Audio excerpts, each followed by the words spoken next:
Hey guys, and welcome to episode 3 of the DayZ Beginner's Guide series. And in this episode, I'm going to cover hydration and energy levels, some foods and some drinks to look out for as you're exploring the cities in DayZ, and also some tools that can assist you in getting some of those food and drinks opened up and consumed. So, without further ado, guys, let's hop into the game and I can show you what I'm talking about. Alright guys, we are in DayZ, and as you can tell by the traders, this is that Sector 9 server I was using the other day. I just like this one because I can spawn in and just buy everything that I want to show you real quick, so that way I don't have to spend, hours upon hours looting up and finding all that stuff in a normal DayZ game. But yeah, so if we go into my inventory, I bought a couple different types of food and some tools that can assist us in doing so. So, when you first spawn in, you're going to want to make sure these are topped up. Like, it's kind of perfect because my energy is getting low. So there's a few different types of food you can get. You can get like raw meat. This is from hunting and killing animals. When you cut them up, you can get this meat from them, but you have to cook it. Obviously, if you eat it raw, you can get sick. And then there's other types of foods that require like it to be opened. It's packaged or canned, which would be something like this canned spaghetti or these canned peaches. Now, in order to open these, you're gonna want either some sort of knife or a can opener. Sometimes you can get lucky and spawn with a can opener, but if you don't, then just look around in that first city, check all the house spawns for the knife, for like a kitchen knife or a steak knife. Because the issue is if I were to use like my axe, like you can use anything to like any type of sharp weapon to open a can of food, but the issue is as the bigger the weapon is, the more this gets depleted when I open it. So like I lose food as I'm opening the can. So like if I were to try to open something with this axe, I would lose probably a quarter to half of the amount of food, whereas if I were to open it with my can opener or a knife, I wouldn't lose any. So that's just something to keep in mind as you're looting your first town. Make sure to keep an eye out for knives. Make sure to keep an eye out for knives or can openers, as obviously they're going to assist you a lot in getting food. And then the other types of food that I've found as I journeyed along are food that you don't need anything to open. You don't need to cook it. You can just eat it right away. And this is gonna be fruit, vegetables, and then food like strawberry jam or canned tuna. Canned tuna obviously kind of throws you off because you're like, okay, I need to open that. But if you put it in your hands, down on the bottom right, bottom left, it says open. So if I were to do that with like these canned peaches, it doesn't say that. The only way I'm going to be able to open these canned peaches is if I grab my knife or my can opener and combine it. And then now, right in the middle of your screen, it'll say open can hold, and this will open the can of peaches. And it does this little animation where you can't move during it. So that's just kind of like one thing to keep an eye out for is if you find food and you're not sure if you're gonna have to open it or not with a can opener, maybe you don't have a can opener or a knife, and you're in the yellow or the red of energy. The best way to do it is throw it in your hands and check to see if on the bottom left part of the screen where the action can be, if you can open that or not. Because if it doesn't say open, then you're gonna need to find a knife or a can opener. But if it does say open, then usually you can just start eating it right away.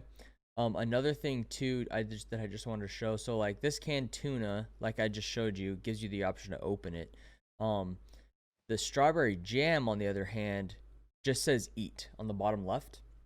So anything that you don't need something to open it for, you can just, like this rice, for example, as well, throw it in, and it'll say eat, hold left click on the bottom left of the screen. And this works the same with fruit and vegetables as well. One thing you want to keep an eye out for is fruit and vegetables get rotten. And so when you hover over it, it'll tell you, I'll have to zoom in and post, but it says like raw, and then the condition of it, which is this one is pristine, for example. But when you're looting around houses and stuff in DayZ, a lot of the time you'll find fruit that's rotten, And you can tell because instead of saying pristine, it'll say, I think it either says rotten or it says like badly damaged, and then where it says raw, it says rotten. And so, and you can tell too, just visually, like it just looks gross. And you don't want to eat rotten fruit or vegetables because that'll make you sick, which will just be a pain in the ass. So try to keep an eye out for raw. Now, one distinction from this is dried. There's a lot of dried fruit and vegetables as well.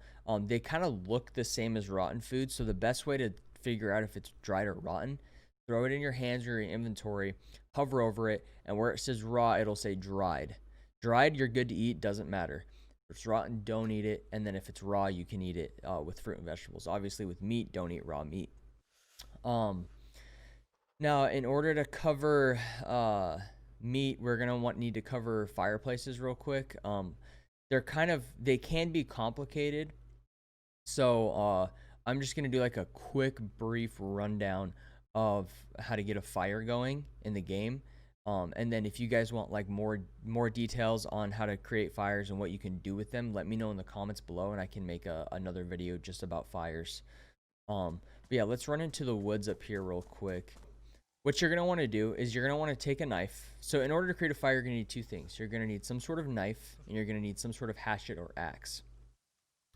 You're going to want to take the knife, put it in your hands, and when you come up to a tree, it'll say cut off bark. So you're going to want to cut off bark, and you can hold this for anywhere from like probably, I don't know, 3 to 5 seconds. You don't need a lot. You only need 2 pieces of bark. So for example, once this wheel's done, I'll stop. And then in your vicinity, you'll have bark. Throw that in your inventory, and then you're going to want to find some sort of bush. Let's see if we can find one. Like a bush or like a small tree will work. Let's do this. And you're going to want to cut this down. And basically what you're looking for here are short sticks and logs. So once it gets cut down, you just go in your vicinity. We got long sticks and firewood. So the firewood we can throw in our inventory. Usually this is too big to fit in an inventory, and so I will just carry it in my hands. It'll be the last thing I grab. But we're looking out for short sticks right now.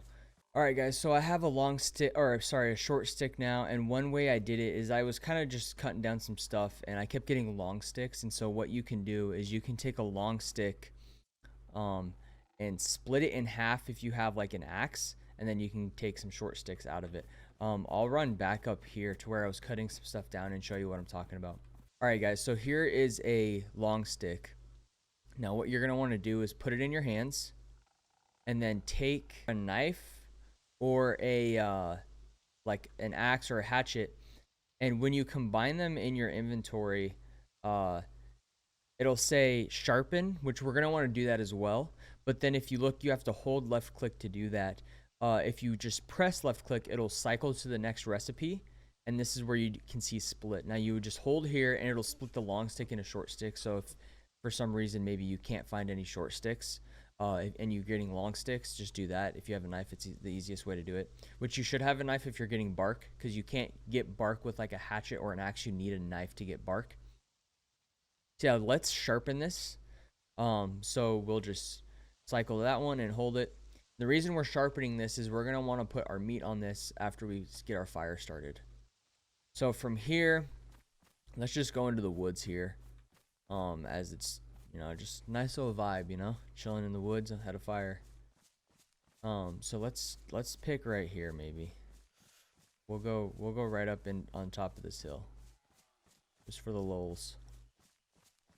So what you're going to want to do to start a fire is you're going to want to put the bark in your hand and a short stick. Combine it. Now, there's craft fireplace, and then there's other recipes, which we'll go over later. So we're going to hold left click to craft the fireplace. And then you're going to want to do that. Once that's crafted. Now, if you're just chilling, like we're just chilling in the woods right now, you can make and start fires pretty much anywhere in the world of DayZ. But there's sometimes, like, let's say, for example, you don't have the resources to make a sharpened long stick. You can find like fireplaces in houses and stuff that have like racks on them, almost like an oven, to just cook the meat on. And I'll have pictures of that up right now to show you like the different types of areas you can put fireplaces in to cook meat and stuff instead of doing it this way, which is just out in the wilderness with a long sharpened stick to put your food on top of to cook, or like attached to cook. So now that we have the fireplace, we're going to want to take the log that we took and attach it. Now, firewood or logs will help the fire last longer, so that's always important. And then from there, we're going to want to take the short stick that we had earlier and the bark, combine that again. We're going to switch the recipe by tapping left click until it says craft hand drill kit. We're going to want to craft that. And then from there, we're just going to want to, it should be, yeah, in our vicinity. So we'll put that in our hands. And then from there, if you look at the fireplace, it says hold left click to ignite. So we're going to hold left click to ignite. And this, he's just going to try to start this fire. Sometimes this works and sometimes it doesn't. Sometimes it takes multiple attempts. Just depends. So it started for me. So now that we have the fire going. All right, guys, now that we got the fire going, like I said earlier, you're going to want to sharpen your long stick. So I'm doing that now. The one we sharpened earlier got lost somehow. Once you have it sharpened, you're going to put it on your body, or put it in your hand, sorry. Take your meat and combine it. Now he'll put it like up on the top of it, and then from there, you're just going to roast at the fire. So this is the best way to cook if you're out in the wilderness and you're not like by any houses. Is get a sharp stick and throw it on there, and then it'll cook. Now obviously once this wheel in the middle here is done filling up, the meat will be cooked. Now I'm going to go over, once this is done cooking, I'm going to go over a few buffs that fires and cooked meat give you. All right, guys, so the steak just got done cooking. As you can tell, it's baked, and it's about 90 degrees Celsius. So the good thing about baked food is right when it's out of the fireplace, you can throw it in your shirt or your pants, and now it'll give you it'll warm you up. So if you're cold, then this is a good way to keep you warm, especially on the winter maps like Namalsk and Chernarus. Now, one last thing I wanted to go over with fireplaces is if you are playing the winter maps, Winter Chernarus or Namalsk, if you look down the bottom right, my temperature has a little plus next to it. Now, this is a like hot buff, almost like a warm buff, saying that your character is warm. What this does is this buff lasts on your character for roughly 3 minutes. So if you are ready, if you're preparing to leave one town and travel to the next, and you're playing a winter map, or maybe you don't have enough clothes on to stay warm, start a fire, get this heat buff, and then take off for your journey, as it'll keep you warm for about 3 minutes, which is a really good thing to do. It's a really good strategy. So yeah, that kind of wraps up food. And now let's go over hydration really quick. So there are a few different things you can find in the game. You can find canned sodas or canned drinks like so, which these are just simple. You throw them in your hands and then you just hold left click to drink them. Now if you're playing a winter map like Winter Chernarus or Namalsk, most of the time when you find canned drinks, they will be frozen. In order to unfreeze them, you need to sit by a fire and have that have the fire like dethaw them, or you can put them in the fire like so, and then throw them back out after. Like you have to do it like really quick, or else it'll burn out and disappear. But yeah, that's just a way to unfreeze drinks. You can find bottles of water. Now this one I bought from a trader, so it's safe to drink, but most of the time when it comes to plastic bottles of water like this, do not drink the water if you find it in the game. You're going to want to look down, hold left click, and he'll pour the water out. He's not going to pour the water out in this one because obviously it's clean water. But when you find a plastic bottle of water like this in game, do not drink it if it's pre-filled, because that water is contaminated, which will leave you sick. So you're going to want to look down at the ground like I just did, hold left click. Instead of doing the drinking animation, he's going to dump it out. Once it's empty, then you can find a well, go top it off, and from there you'll be good to go, as any water from a well is clean and healthy to drink. Like, speaking of wells, those are another good way to get your hydration levels up. Almost every major city has one, and some smaller cities on the way to major cities. So the best way to do this is if you have this map, like if you're playing a server like this map, you can zoom in to like a town, and it's this little icon here. So if I were to go to Novo, there would be a well right at this right on this little U shaped road. Now I Survive has that feature as well, so whatever map you're using, it'll help you find those wells quicker. Now if you don't have a bottle to put the water in, it's going to take you a while to top your hydration up just drinking from your hands. So I obviously suggest trying to find a bottle of some sort to put it in as soon as possible. And then, yeah, like I said, just make sure you dump it out. Now, let's say you have a bottle of water, you dumped it out, you filled it up with clean water, and now you're on this really long journey in the wilderness. You have no towns in between you, and you're getting low in hydration levels, and you find a creek. You can't just drink this water straight up; it'll get you sick because it's contaminated. So this is the way to do it. If you come across chlorine tablets in the world, keep them, because these will decontaminate water. So you can drink like creek water or river water or just normal plain water you find that's not from a well. And it won't let me do it probably because this water is clean. Let's see. It might. Yeah. So yeah, in this case, it wouldn't do any benefit to me purifying this water. But if I were to run out of water, go to a creek, fill it up, I would want to do this before I drank it. So you would just, let me go over that again really quick. You put whatever the bottle is you're drinking out of in your hands, take the chlorine tablets, combine them, and then you just hold left click and he will purify the water with them. And now that water is safe to drink. So that's one way to drink clean water, especially if you're out in the wilderness and you don't have like any wells near you. Now, one last thing I want to cover is you can boil water to clean it as well, to purify it. So if you can't find chlorine tablets and you have some water that's dirty, you can find like a cooking pot and put the water in it and then put that on top of a fire, or like the little gas burner stoves you can find, and boil the water, and that'll purify it as well. So those are just some ways to clean water, to find water, to drink water. And then, like I said, the only other really like hydration besides water and wells is these little sodas and beers you can find canned in the cities. And obviously those are great for hydration as well. But yeah, guys, that kind of wraps up food and nutrition. Let's hop out to the full cam and I'll cover some other ways to do it that I don't like doing, but you can do as well. All right, guys, so that'll wrap up today's video. Now, like I said, there are some other ways to find food in DayZ.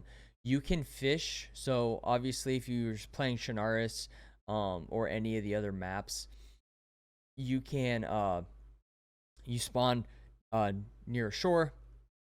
Now you can fish in those shores or in creeks or ponds or whatever it may be, and find that food, and then from there you can cut up the fish and cook it, and I think you fillet the fish actually with your knife and then cook it. I personally don't like doing it just because it's a hassle. You have to basically find a long stick. From there you have to make rope, and then you have to make like an improvised fish hook, and then you have to find worms for bait. It's just a really long process. In my opinion, what I like doing is just getting into that town, getting into those houses, and just finding as much food, as much like energy and hydration stuff as I can to just get me topped up before I take off to the next town. One other thing you can do as well is there are some bushes in the map. If you're playing winter maps, this won't apply because like everything's dead because it's wintertime and too cold. But like if you're playing normal Shinaris or Livonia, there's trees and bushes that have fruits that spawn in them. So you can find like bushes with berries in them or fruit trees that have fruit on the ground. I don't really pay too much attention to this. I know that like if you're running along and you're passing by trees, look at the area surrounding the tree on the ground, and just see if there's any fruit there. But yeah, those are kind of the other two options I've seen people use for getting their hydration and energy levels up. But like I said, for me, I just like getting into those houses, looting up, and then taking off from there, so that way I can make it to the next town and just keep progressing my journey further north to find better loot. And another thing too is like the spawning areas are very dry with loot, because obviously that's where people spawn and they get looted up and get a bunch of gear going. So it's really hard to find loot in starting areas. So what I've found is like I'll just kind of rummage through whatever's left, work my way north, and then as I push further north, the loot becomes more and more available as just not as many people reach those places. But yeah, guys, that'll kind of wrap it up for today's video. Just a quick overview of hydration and energy levels, kind of the different foods and drinks you can find, how to cook them if you need to, how to open them if you need to. But yeah, guys, that'll wrap it up for today's video. I do stream live on Twitch every day of the week, so if you have any questions about DayZ, feel free to stop by, ask away, hang out, whatever it may be. I'm also uploading highlights of the stream to my TikTok, so if you want to go over there and check out the videos, I'd greatly appreciate that as well. Both the links for my Twitch and my TikTok will be down in the description below. But yeah, guys, look out for Thursday's episode, which will be clothing kind of basics and what to look out for clothing wise. But yeah, thanks for hanging out, watching, guys. Don't forget to subscribe, like, and hit the notification bell, as those will greatly help the channel grow. Anyways, guys, that's it for me. Thanks for watching. Peace.